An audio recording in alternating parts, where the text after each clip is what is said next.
Okay, folks, it's time to try to get this channel back off the ground. As always, just thank you for supporting my kind of entertainment.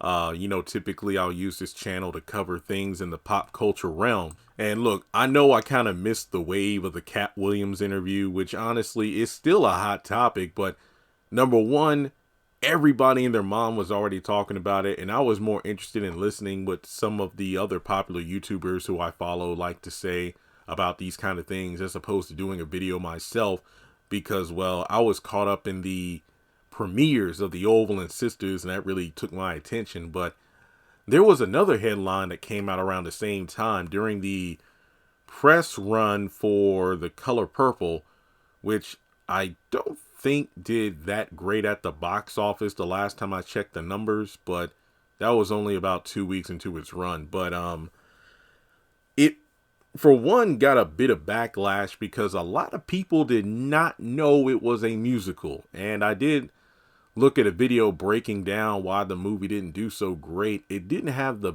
best promo run on television and social media. I mean, it really just showed the same trailer over and over again.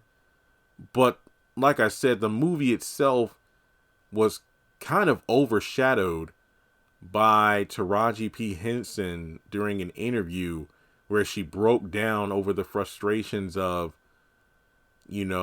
not being compensated for her work properly.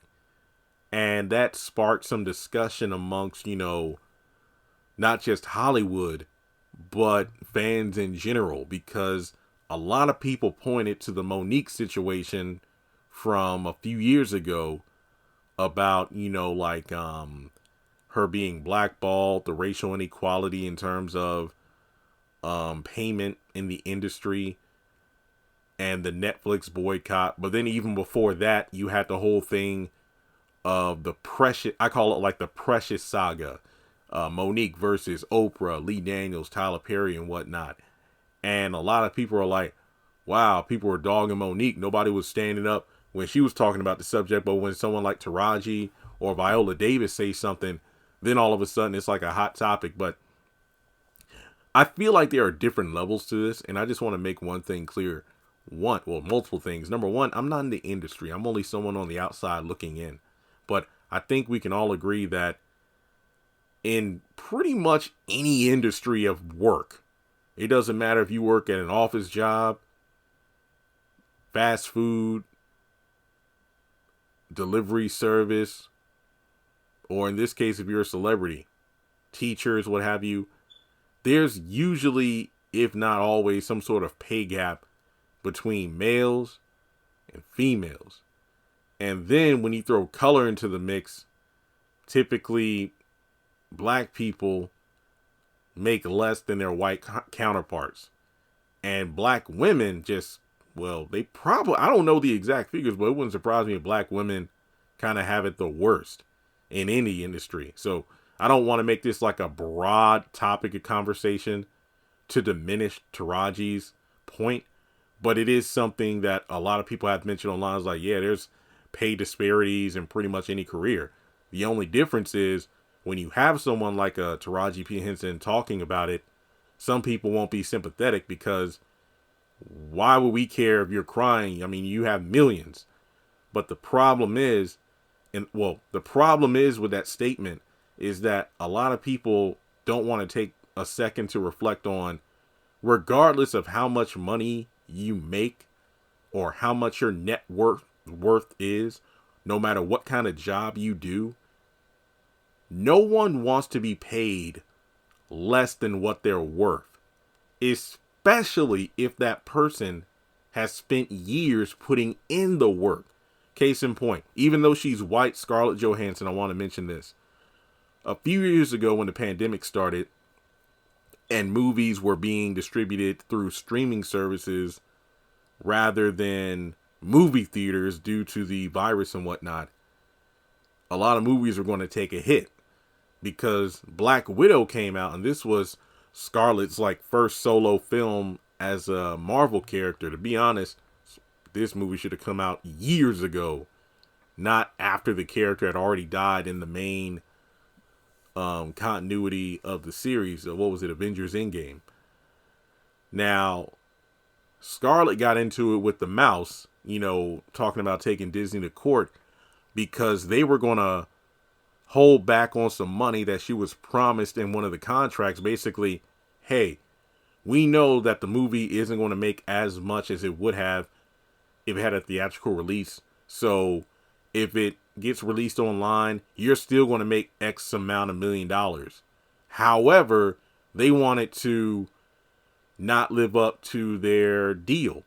And then Johansson, said she was taking them to court. And people were like, man, this is ridiculous. What are you complaining about? You ought to be grateful you're getting so many millions anyway. Basically, people who have never seen $1 million in their lifetime, and there's a good chance they probably will never see $1 million in their entire lifetime, aren't really sympathetic when celebrities have money issues like this. But going back to what I said earlier, nobody wants to be underpaid for what they're worth. But in Scarlett's case, when you sign a deal with a company and then they want to shortchange you, yeah, you have every right to fight back.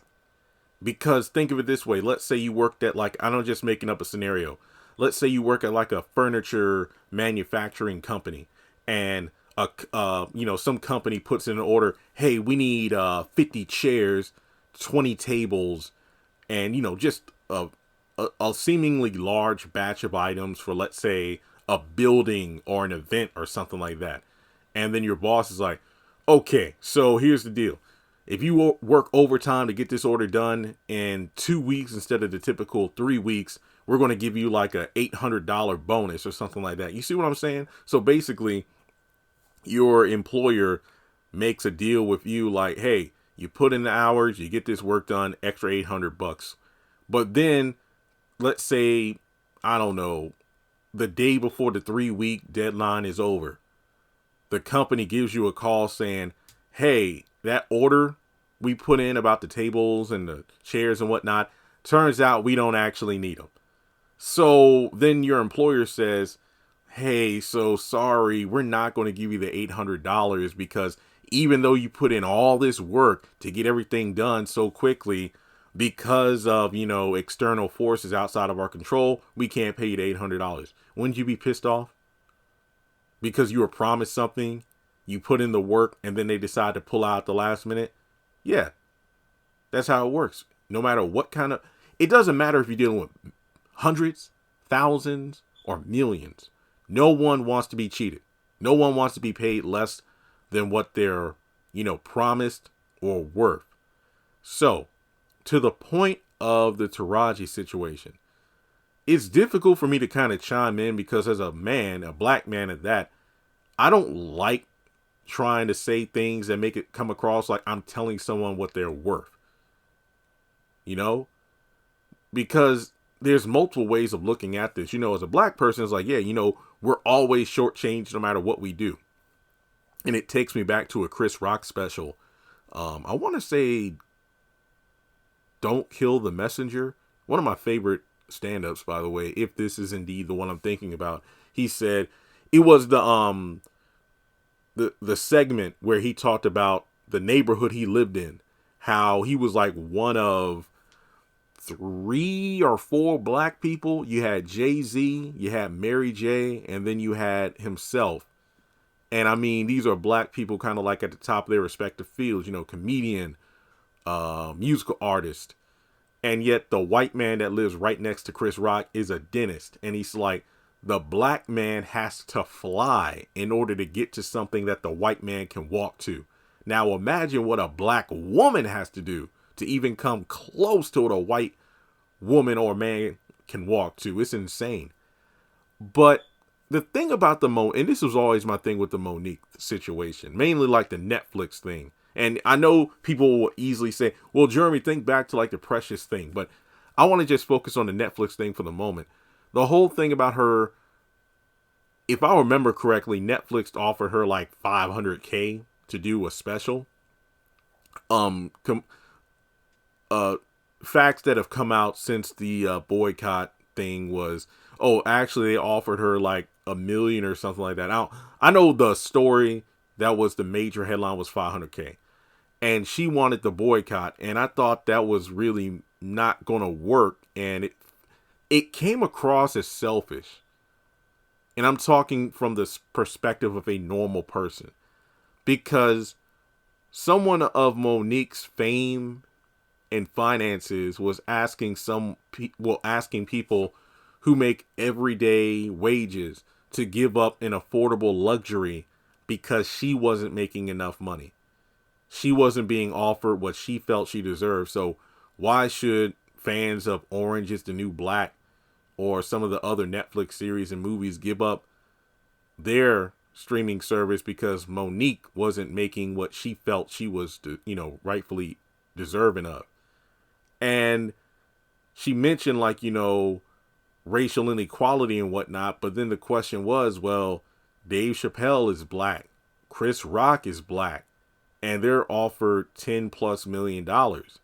And then it's not gender inequality because Amy Schumer, I'm not a fan of her, but at the time she was a huge comedian, box office numbers. She wrote like a best-selling book selling out Madison Square Gardens. Monique was barely selling out small clubs. Not to mention she wasn't like the hot ticket, artist at the time. She wasn't really selling out arenas. So it just felt like a just not a genuine way of utilizing like the black struggle. Like it just felt like because she wasn't making enough money, she wanted everybody else to give up Netflix. Now, I'm not saying there isn't pay disparity, and it's true there is, but when you look at how Monique handled the situation, it just didn't come across the right way. And my argument was, when you look at Monique and what her career was like up until that point, she wasn't on the level of Chris Rock, Dave Chappelle, or even Amy Schumer. She got the award, what was it, the Oscar for Precious, and that was pretty much it. I mean, people talk about the whole blackballing thing, but it just felt like, after winning that award, she felt like everything was supposed to just drop at her feet. It's like, oh, I'm supposed to get all these roles and this award was going to boost my numbers. But when you look at Monique, it really didn't pan out that way. Now, a lot of people say it was the blackball thing between Daniels, Perry, and Oprah, but it's the fact that she really didn't go out on the road like that. I think she disappeared, and then, she came back, she lost all that weight. And I remember the comedian side of Monique, about 95% of her routines from her stand-up specials were talking about skinny bitches and whatnot. And it's like, well, you can't really do that anymore because you've lost a lot of weight. So it just felt like she was coasting on that one award and nothing really happened for her since. Now, honestly, I'm more of a fan of Monique as an actor, comedic actor too, than her as a comedian stand-up and whatnot. Like the movie Almost Christmas, Monique as the aunt, she was, in my opinion, the best character in the film. I remember going to theaters to see it, and I was like, this is what I love, to see Monique in her craft, because by that time, for like the past few years up until the movie, the only Monique we saw was the Monique going on, like, I call it the boycott tour, where every time she would get on the platform, she would talk about Lee Daniels, Tyler Perry, Oprah Winfrey being blackballed, when it's like, Monique, it sucks that thing happened to you, but I think that all these platforms you're on, I think fans are more interested in hearing about what projects you have going on next. When are you going on tour? Are you in any TV and shows and whatnot? Though that's what we want to hear, instead of just the same rambling over and over again. And it's crazy to me because when you look at the situation of Taraji, and don't worry, this is all going to circle back now. I just feel like I wanted to get all my thoughts out here. That way it's not like, oh, Jeremy's just bashing on black women. No. It's like, I just want to give you my entire thought process on this. I think when you look at someone like Taraji and someone like Monique, who have very impressive resumes, it's always a difficult conversation to bring up when somebody says, so why don't you just go out and do your own thing? Why don't you, Monique, why don't you just go and do your comedy special on your own or go somewhere else? And I think the biggest the biggest controversy with statements like that is the fact that people at that level feel like I shouldn't have to go anywhere else. And to some extent, they're right. But you got to look at it from the perspective of, if you go somewhere and you feel like you are being undervalued, underpaid, nor are you appreciated, what the Bible say? Knock the dust from your sandals and just keep walking. It sucks. It's like, look, I've been in X amount of movies. I have this many awards, box office sales, yada, yada, yada.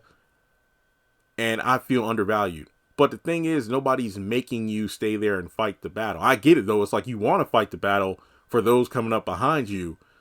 But the thing is, sometimes it's the unstoppable force and the unmovable object. It's just one of those things where you have to pick your battle sometimes. And I think for Monique, I think it would have been better. And this is just me, because I don't know her entire situation, but Netflix underpaid me. But Netflix was like the biggest platform in the game at the time, if not still is.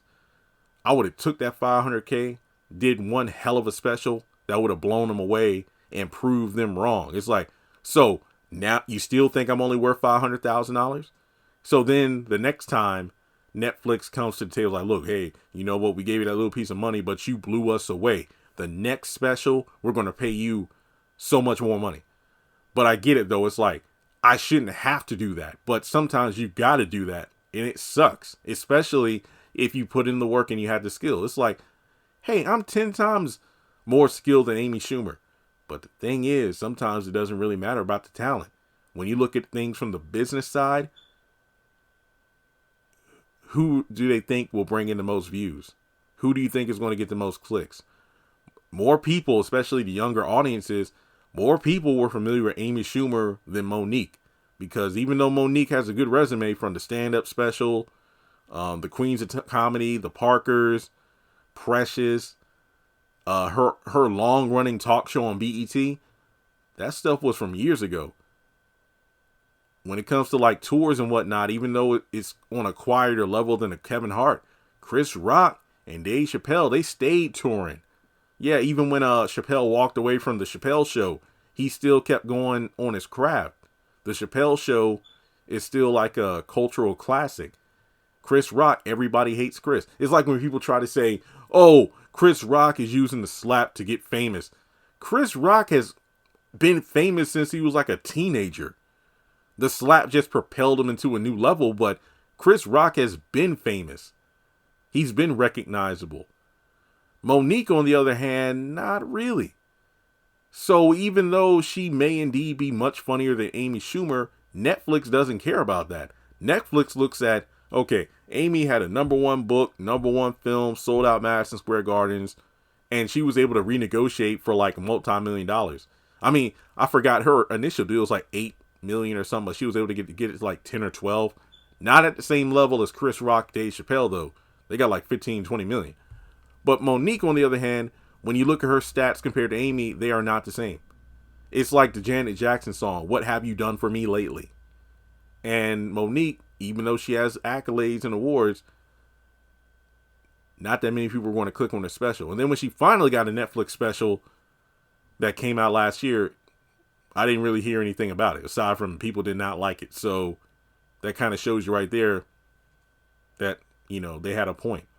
Now, when it comes to Taraji, there's a photo that I believe was circulating with her and Ellen Pompeo. I probably said her name wrong, but she's known from Grey's Anatomy. And the photo has like a list of the different projects they've been in. Like for Taraji, you have Color Purple, Empire, Proud Mary, Benjamin Button, Hidden Figures, Annie, Baby Boy, Muppet Haunted Mansion, and the list goes on. And I think towards the bottom it says Taraji was making like $175,000 per episode. I believe that's for Empire. And you compare it to Ellen, who was $500,000 per episode in Grey's Anatomy, with a $5 million signing bonus by year 3 of the show. And yeah, there's a major pay gap there. And it's it's difficult to see things like this. And I hate to be so blunt about it, but that's just the way the industry and just the world works. It's not fair. It really isn't. And it goes back to what I said earlier about how people are like, so why doesn't she just make her own project and stuff? It sucks. I mean, when you look at her entire resume, and I don't know Ellen's whole resume. I don't know if Grey's is the only thing she's done. Probably not. But I think people wanted to make the point of, look at all this stuff Taraji's been in and how much she was making per episode of Empire compared to Ellen on Grey's Anatomy. And it's just like really disheartening how, like I said earlier, what Chris Rock said, the black person has to fly to get something the white person can walk to. Now, I look at this from two perspectives. One, as a black person, is like, man, this really sucks how we have to struggle to even get a little piece of change and we're told to be grateful. Whereas, more often than not, the white counterparts who do less work can make just oodles more. And it's crazy. But then on the other side, you got the business perspective of it in terms of like Hollywood producers and whatnot. Now, I know Vlad TV. I do watch some of the interviews because I do like some of the guests. And he's talked about this subject a few times with like Lunel. And then I know one rapper was on there. He talked to it with him. And typically, when you look at it from the black perspective, someone like Taraji P. Henson is top-notch talent in the acting game. She's put her on the level like Angela Bassett, Viola Davis. But the thing about it is, and again, I'm just talking about it from the business side of things and the realistic side of things. White producers and whatnot don't always hold black stars in the same level of esteem as black people do. What I'm saying is typically some black celebrities who are just incredibly famous and are the top of the top within black households aren't really viewed the same way by white people in the industry. The ones who sign the checks, cast the roles, and run the projects. And that's a sad fact. And it goes back to like the money side of things. I think Gabrielle Union did an interview not too long ago where she said the reason I'm always working. Now I do know she's had headlines about how her and her husband do 50-50 on the bills, but I'm not talking about that. I'm talking about the fact that she's working so much because a lot of these celebrities you look up to and whatnot, most of us are maybe one or two paychecks away from being in the poorhouse. Now that could be for a number of reasons. Living above their means, maintaining a certain lifestyle, taking care of everybody around them, family and whatnot, having a team of people that they hire to do, their projects and, their makeup and crap like that. And it's a bill. So yeah, they're always working. And I know Taraji, a headline came out about how after Empire ended, she ended up firing her entire team and then got a new set of people because she felt like they dropped the ball hard with the Empire nest egg. And I agree. I remember when the show was coming to a close and it was mentioned that, a Cookie spinoff is in the works because Cookie was the face of Empire. And just like the Greenleaf spinoff on OWN, we heard about it, but then nothing ever came from it. And yeah, it's like, why didn't my team do more to get Cookie like deals with like Chips Ahoy or something like that? And I mean, yeah, that is crazy. I mean, when you had a role that huge, which arguably was her biggest role of her career. Yeah, I think in terms of like a long running role as opposed to just a movie. Yeah, Cookie was Taraji's golden egg. However, her team didn't capitalize on it. And then that also comes down to another factor when talking about pay disparity and whatnot. Sometimes it's a matter of the people around you. Do you have the best agent? Do you have the best lawyers? And then most importantly, when you go to audition or agree to take on a project, who's making the negotiations? Are they giving you an initial lowball number and you accept it? Or do you fight to get a higher amount of money when you do the project? because let's say you aren't able to get even half of what you really want, but you just take the job because you need it, because you got bills, you got a house, mansion, you got a family, or what have you. At the end of the day, you make a choice. And I mean, if you take so many roles for a certain amount of money, some people will look at like, well, yeah, you won an award for this role, or this movie you were in got a lot of box office receipts, but you weren't the main character, though. You had a supporting role. Or, yeah, this hit TV show you did incredibly well in ratings, beat some of your white counterparts, but you were making less than 200 grand per episode. So if you were accepting of that number in a project that huge, then you should be grateful that you're getting X amount of dollars for this project. It sucks.